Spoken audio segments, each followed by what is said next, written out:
கங்கோவா படத்த பத்தி நெறைய நெகட்டிவ் ஃபீட்பேக் வந்துட்டு இருக்கு. அதுல நெறைய ரீசன்ஸ் இருக்கு. நான் மேஜர் 4 ரீசன்ஸ் சொல்றேன். ஃபர்ஸ்ட் ரீசன்ஸ் பார்த்தீங்கன்னா, இந்த படத்துல கழுகு பறக்கிற மாரி சீன்ஸ் அடிக்கடி வருது. ஒவ்வொரு டைம் கழுகு பறக்கும்போது என்ன பண்றாங்கன்னா, கிராபிக்ஸ் கன்டென்ட் டைட்டில் கார்ட்ல போடுறாங்க. நம்ம மைண்ட் செட்ல என்ன ஆகும்னா, படம் ஃபுல்லா கிராபிக்ஸ் கன்டென்ட் இருக்கு. ஸோ படம் பார்க்கறதுக்கு சுவாரஸ்யம் கம்மியாகுது. 2வது ரீசன் பார்த்தீங்கன்னா, இந்த படத்துல ஸ்க்ரீன் பிளே எப்படின்னா, பிரசன்ட், பாஸ்ட், பிரசன்ட், சூர்யா மாத்தி மாத்தி காட்டும்போது இன்ட்ரெஸ்ட் போயிடுது. இருக்கிற நல்ல சீன் ஒரே ஒரு சீன் தாங்க நல்ல சீன். அதுவும் மறந்து போச்சு. 3வது பார்த்தீங்கன்னா, இந்த படத்துல சூர்யா நல்லா ஆக்ட் பண்ணியிருக்காரு. ஆனா, அவர் பேசும்போது எக்ஸ்பிரஷனோட பேசுறாரு. கத்தி கத்தி பேசுறாரு.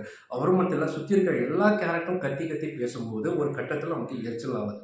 4வது பார்த்தீங்கன்னா, கிளைமாக்ஸ். தமிழ் சினிமாலே வொர்ஸ்ட் கிளைமாக்ஸ் நான் சொல்வேன். அதாவது எப்படின்னா, பைக்ல போய் சூர்யா ஃப்ளைட்ல தாவி பிடிப்பாரு. தொங்கிட்டு போற ஹைட்ல பாருங்க தொங்கிட்டு போறாரு. என்னன்னா பஸ்ஸா? ஸோ இந்த மாரி அவாய்ட் பண்ணியிருக்கலாம். அவாய்ட் பண்ணியிருந்தா இந்த படம் மக்கள் மத்தியில நல்லா ரெஸ்பான்ஸ் கிடைச்சிருக்கும். அத மிஸ் பண்ணிட்டாரு.